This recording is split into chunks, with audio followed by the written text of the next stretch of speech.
हो तुम्ही ड्रायव्हर आहे का? उद्या पण इकडे यायचं नाही रोडना. जर हमला झाला तर त्याला तुम्ही स्वतः जबाबदार राहशाल. आम्ही पेटा पाटील थोडा धडी करणार आहे. तुम्ही तुमच्या जबाबदारी क्लिअर नाही झालं तर ते करणारच आहे. गाड्यावाला सांगू द्या तुम्ही. आम्ही गाड्यावाला सांगू राहिलो का आज वाचतील. तुमचं नुकसान नाही झालं पाहिजे. आज पहिला दिवस म्हणून आम्ही आज सोडून घेऊन राहिलो. ड्रायव्हर लोक सांगू राहिलो जरा कारखाना आमच्या विरुद्ध चालू झाला तर वापस सोयीला जाणार नाही. वापस सोयीला जाणार नाही. मागच्या तारखेला तुम्ही गाडीला फोन लावा. मी लगेच राहतो म्हणलं होतं आमची जेवाची व्यवस्था करा. आम्हाला अर्धवट तसं वाटी लावावं लागलं. तुम्ही काय आमची वैयक्तिक दुश्मन नाही म्हणून आम्ही तुम्हाला त्रास दिला. याचं काही भाग नाही ना. अर्धवट तसं वाटी लावावं लागलं आम्हाला. मग चला तुम्ही बाहेर चला सगळे. चला गेटवर बसू आपण सगळे. गेटवर चर्चा करू. चला सगळे गेटवर घेऊन आणा. आमचं पत्र यावर होईल पहिला. 2 वर्ष होऊन चालू आहे. नानाचं बी पत्र 2 वर्ष होऊन काय साहेब तुम्हाला त्रास देणं आम्हाला करणं योग्य नाही. तुम्ही कर्मचारी लोक आहे योग्य नाही वाटत. पोलीस चला बाहेर गेटवर बसू. चला बाहेर घ्या बाहेर. चला सगळं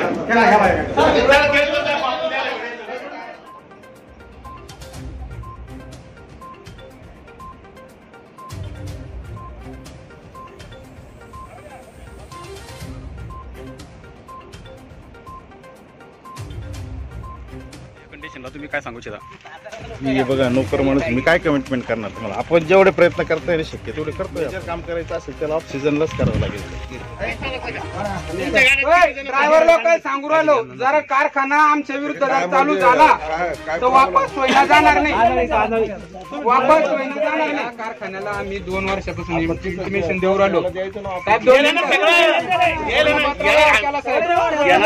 आम्ही गेले ना 27 तारखेची मागच्या 27ला काजळी दिसणार नाही. 2 वर्षापासून आम्ही ना साहेब सांगू राहिलो प्रेमानं सांगू राहिलो. हे दरबारीला आम्हाला गोड बोलून चाल पुढच्या वेळात करू राहिले. दरबारीचे करू राहिले.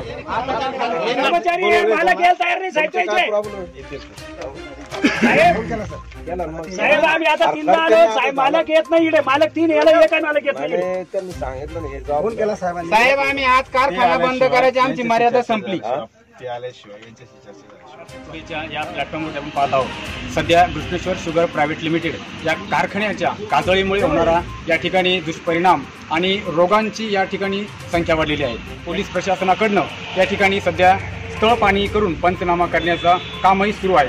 आपण या ठिकाणी पाहू शकता कॅमेऱ्यामध्ये सध्या स्थळ पाणीही चालू आहे. काय प्यायच्या पाण्याचं लयच आहे. प्यायच्या पाण्यातली आजारी पडले राव लहान लहान मुलं यांना लईच ढास लागते ना. ढास लागली यांना.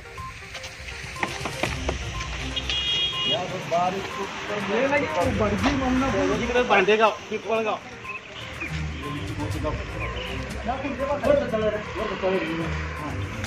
सर गेल खार का मी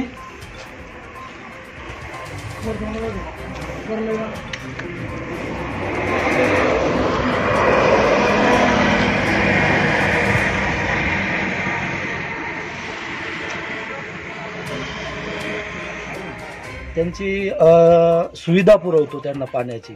पण जे पाणी आहे तर ते खराब झालेलं आहे. तर याकडे शासनाने आवर्जून लक्ष दिलं पाहिजे. एकदम बेकार आले ते काय वरती सगळं साठलेलं आहे. नाही मला पण माहित नव्हतं. मला फोन आला तर गेला आमच्याकडे वरती घरून फोन केला तिकडे जाऊन काय चालेल पहा. भाऊजी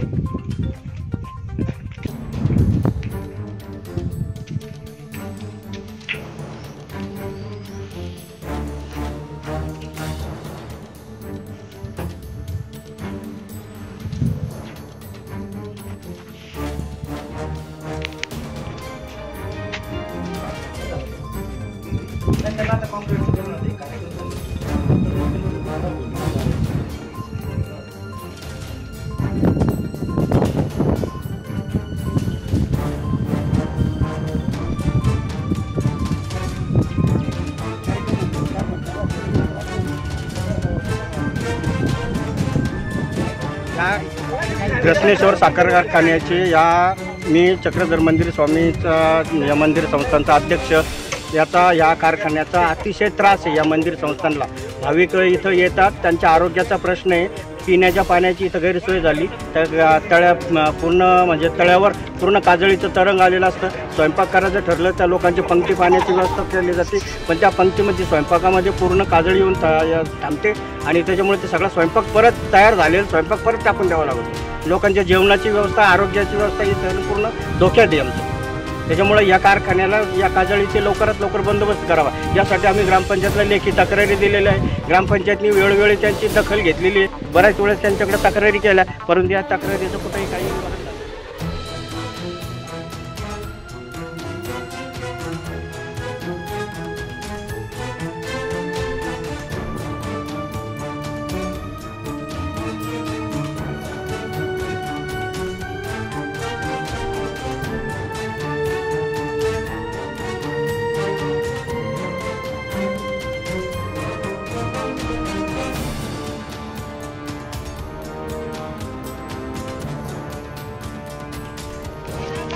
काजळीचे परिणाम आहे. आमची पहिली मंडी गेली तर आमचं भाडं सुद्धा नाही फिटलं. व्यापाऱ्यानं पाहिलं सुद्धा नाही गोडीला, कारण की इतकी काजळी होती, हात लावली की हात काळे होत होते त्यानं. हे काय आता पण होत आहे ना, आणि त्याचेच परिणाम आहे. व्यापाऱ्यानं मग माल घेऊन सोडून दिलं ना. हो, घेऊन तिथे सोडले, आमचं भाडं सुद्धा नाही फिटलं.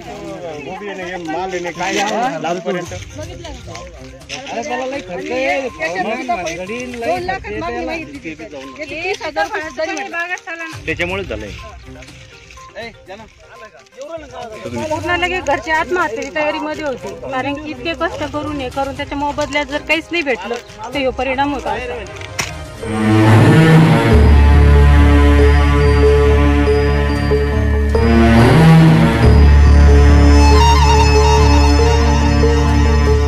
लहान लेकराच्या पेक्षा म्हणजे स्वतःच्या लेकराला एवढं एक रोप जर उपटलं लेकरानं तर आम्ही त्याला मारायचो, कारण की 2 पैसे भेटतील आपल्या, पण काही फायदा नाही झाला. हे पूर्ण कारखान्याच्या काजळीनं सगळे खराब झालेलं आहे. याचं नुकसान भरपाई कोणी करायची आता. तरी देवा शरण हो भोग कशा पायी हरवली वाट दिशा अंधारल्या धाई वाळुनी उधळतो जीव माय बापा वनवायोरी पेटला खेळ मांडला.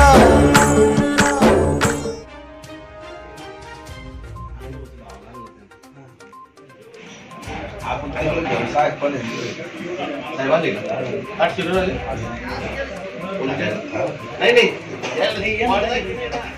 प्रश्न बघ, एक पेशंट आहे माझ्यासाठी, बरोबर आहे.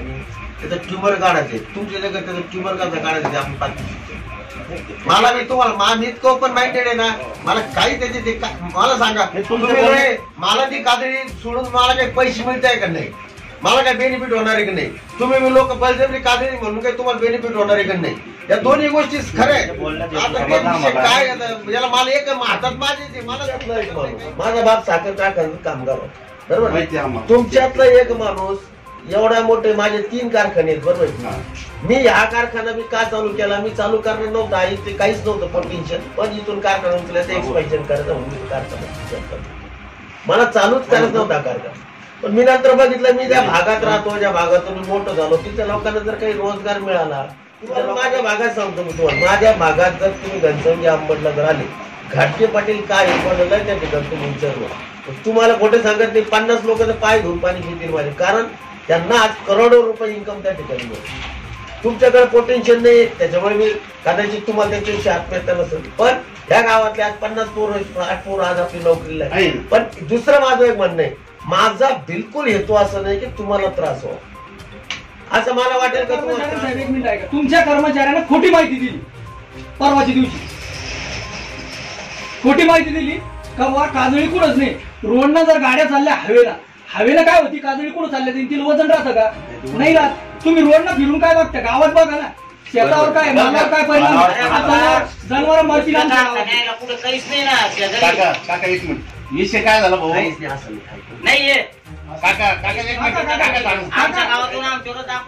कोणता प्रॉब्लेम असला डायरेक्ट मला. मी स्वतः तुमच्या प्रत्येक गोष्टीचं शांतनिरीक्षण, प्रत्येक गोष्टीला मी जबाबदार, दुसरं कोणाला तुम्ही धरू नका. कर्मचारी असतात, चुकीचं मिसप्लेडिंग करतात, कोणालाही त्याच्याशी एवढं काही घेणं देणं ते नसतं. कर्मचाऱ्यांनी बोललो आम्ही कधी. नाही, ऐकून घ्या माझं म्हणणं काय. ऐका सगळं आपल्या गावात तू थांब ना काका, ऐकून घे ना. आपलं बी ऐकायला पाहिजे काय उद्या ना. ना, उद्या ना, आपलं पण ऐकू राहिले ते आपलं समंजसपणाचं आपलं थोडं नाही ना. आपलं बी ऐकायला पाहिजे काय. ऐकू राहिले ते, थांब ना ते जरा. टेक्निशियन आहे ना, आपण काय थांब ना, थांब ना, बस कर. तुम्ही सांगा. आता उन्हाळा दिवस आहे, लेडीजला आता पापड कुरड्या करायचे बरं का. आता तुमचा जर कारखाना जर चालू झाला तर पापड कुरड्या होत नाही, याच्यावर काय काय सोल्युशन काढतो तुम्ही सांगा मला. लेडीजचा प्रश्न आहे सगळ्यात, कारण मला ह्या खुर्चीहून लेडीज ना उठिलं आणि माझ्या ग्रामपंचायतला कुलूप लावली. काल आम्ही त्याची विनंती करून काल हे माणसं सोडून द्या, पण मला सगळ्यात मोठं माझी गच्ची लेडीज ना धरली, याच्यावर काय करायचं ते मला सांगा. हे बघा, तुम्हाला सांगून जाता माझ्याकडून मी तुम्हाला एक सांगतो. मी हैदराबादून परफेक्ट टेक्निकल टीम घेतो. आपण तिच्यावर तुम्ही कधी बोला, पण तोपर्यंत कारखाना चालू करू नका. तुम्हाला हात जोडून मी मग आता शेतकऱ्यांचा ऊस मध्ये पडला, आम्ही शेतकरी करोडो रुपयाचं आमचं पण नुकसान झालं. तुम्हाला माझ्यासोबत चला आता. इतकं नाही ना, आज माझं 4 कोटी चला तुम्हाला मेलं मग याची 4 करोड जास्त आहे, जीवन जास्त आहे. अरे बाबा, आमचं तर म्हणणं आहे, तुमचे लोक मॅनेज होते, तुम्ही आम्ही हेच म्हणणार, तुम्ही लोक यायला मॅनेज होते. प्राण्याचा काय विषय तो, त्याला आपण जे पोलीस कोणी बोलवलं ते विचारा. यायला दोन मिनिट जास्त फोन चालू आहे काका, थांब. फोन चालू आहे, त्याला बोलू दे, थांब जास्त. तेच बोलणं होते मग बोलू. बाबा नाही थांबायचं, मला मार काटे आणू. आम्ही रे रिकम तुम्ही फोनवर बोलणं होते तेच, थांब ना. बरं बोलवा. मी कुठे बोलतोय, काय बोलतोय, काय कळतं का? हा सगळं कळतं आम्हाला शिकेल. काका, ए, तू ऐक ना. जेवायला काय प्रिपरेशन खराब होऊन पहिली गोष्ट की त्या प्रिपरेशन मध्ये ओपन फायबरायझर ओपन करा पहिले एक मॅटरला. दुसऱ्या मॅटरला पाण्याचा स्पेटा डक्टिंगचं तिथं कुठे काय याला बोलून घ्या.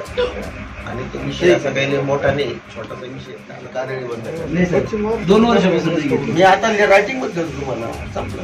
नंतर नाही मानभाव तुम्ही ग्रामपंचायत तुमच्यावर जो रोज दाखवू राहिली, हा रोष आपल्या दोघातला झाला समजा उदाहरण, पण जी पब्लिक आहे सर्वसामान्य ती ग्रामपंचायत मी तुम्हाला रायटिंग मध्ये लिहून देतो. मी लवकरात लवकर प्रयत्न करतो. तुम्हाला जास्तीत जास्त 15 तारखेपर्यंत काही विषय ठेवणार नाही. काय म्हणणं आहे तुमचा कारखाना लेकेजी चालू अशी आमची प्रामाणिक इच्छा आहे, पण आमचं काय म्हणणं आहे, कन्नड सारखा कारखाना तिथं त्या लोकांना तकलीफ पश्चिम महाराष्ट्रात किती कारखाने अशी तकलीफ नाही, मग आम्ही काय काढलीचाच विषय नको, दुसरा तर नाही. मला एक सांगा, मला संधी द्या ना दुरुस्त करायला. मग आम्ही 4 वर्ष पण देऊ. मला आता संधी द्या. मागच्या वर्षी मी पत्र केला. करतो तुम्हाला. ग्रामपंचायत जर तुम्ही चॅलेंज करू राहिले म्हणल्यावर मग त्यालाच मजा नाही. मग हो, आता मी मालक म्हणून हात जोडले. झालं ना, आम्हाला गार्डन होऊ त्याचं पहिले. दुसऱ्याचे पाप मी तुम्हाला सांगितलं त्या लोकांना मालक म्हणून आम्ही विनंतीच करतो मला. मी तुम्हाला पोलीस नाही बोलायला पाहिजे.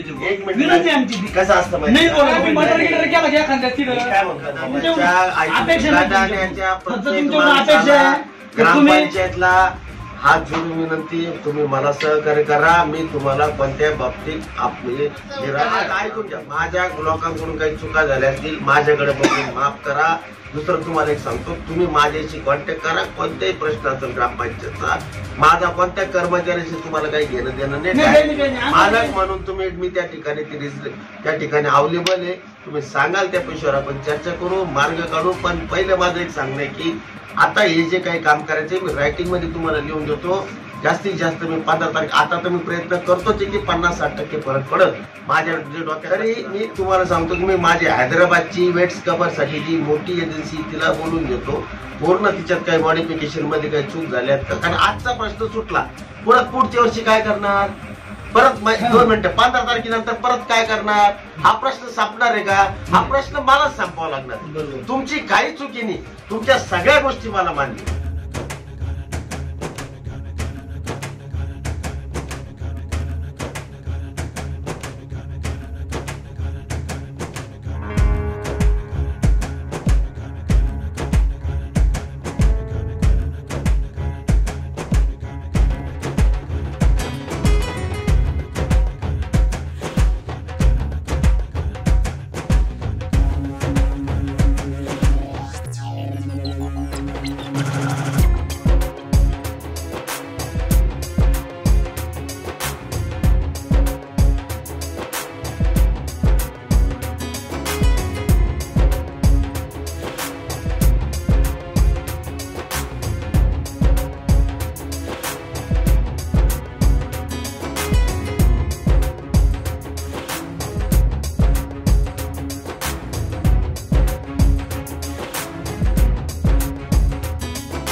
त्या संदर्भात त्या नागरिकांची त्या ठिकाणी तक्रार होती आणि ती तक्रार त्यांची एकदम रास्त होती आणि त्या अनुषंगाने मी स्वतः कारखान्यात येऊन सगळी पाहणी केली, त्यांच्याशी चर्चा केली, त्यांनाही त्या गोष्टी दाखवल्या. काही ज्या मशिनरी त्यातल्या आयस कलेक्टर म्हणून ज्या मशिनरी वापरल्या जातात त्या जुन्या पद्धतीच्या असल्यामुळे हा प्रॉब्लेम त्या ठिकाणी उभा राहिला होता. आता आम्ही संचालक मंडळाने किंवा मी स्वामी असा निर्णय घेतला त्या ठिकाणी की ही जी जुन्या पद्धतीचं जे वेट स्क्रबर त्या जुन्या पद्धतीचं ज्या ठिकाणी मशिनरी इम्प्लिमेंट केलेल्या आहे त्या बदलल्याशिवाय हा 90% तरी प्रॉब्लेम संपणार नाही. पण ते सर्व करत असताना आम्हाला कमीत कमी त्या ठिकाणी 20 मार्चपर्यंत हे सर्व आम्ही ती त्या ठिकाणी करू. तसं आम्ही ग्रामपंचायतला मी आणि सर्व मान्य सदस्य असतील, सरपंच असेल, त्यांच्याशी सर्व चर्चा करून आमची समाधानकारक चर्चा झाली. त्यांना सर्व पटवून दिलं, त्यांनाही त्या गोष्टी पटल्या आणि ग्रामपंचायतने आम्हाला सहकार्य केलं. त्याबद्दल मी त्याचं धन्यवाद. आम्ही 15 ते 20 तारखेपर्यंत हा प्रश्न सोडू असं आम्ही लेखी त्यांना त्या ठिकाणी. आज गजाना ग्रामपंचायतमध्ये घाटणेश्वर शुगर मिलचे अध्यक्ष गाडगे पाटील यांनी भेट दिली व आमच्या ज्या समस्या होत्या त्या समस्याला त्याने पुरेपूर पाठिंबा जाहीर केला आणि त्यांनी आम्हाला एक लेखी आश्वासन दिलं की 15 मार्च नंतर तुम्हाला कुठल्याही प्रकारची काजळे ही परिसरात गजाना नव्हे तर बाजूचे परिसर असो, ममनापूर असो, देवनाळा असो, हिरमगाव असो, टाकळे असो, अशा कुठल्याही गावामध्ये आमची काजळे याच्यानंतर जाणार नाही. आमच्या काही तांत्रिक अडचणी असल्यामुळे आमच्या चुक्या झाल्या, आम्ही त्याच्याकडे थोडं दुर्लक्ष केल्यामुळे त्या काजळीचा लोकांना म्हणजे शेतकऱ्याला त्रास झाला. याच्यानंतर 15 मार्चच्या नंतर या प्रकारे कुठली काजळी येणार नाही. व ग्रामस्थ यांनी कारखान्यावर जाऊन कारखाना बंद केला. पण कारखान्याचे संस्थापक अध्यक्ष घाडगे पाटील नसल्या कारणाने कालचे स्थगिती ठेवून आज ग्रामपंचायतला येऊन भेट दिली व सरपंच व गावातील ग्रामस्थाच्या वतीने त्यांनी 15 दिवसात आम्ही कारखान्याच्या समस्या सोडू असं आश्वासन देऊन 15 दिवसात जर त्यांनी त्यांचं आश्वासन पूर्ण नाही केलं तर पुन्हा गावकऱ्यातर्फे रस्ता रोको आंदोलन करण्यात. जाहिरात, बातम्या आणि लाईव्ह व्हिडिओसाठी सबस्क्राईब करा द महाराष्ट्र टुडे.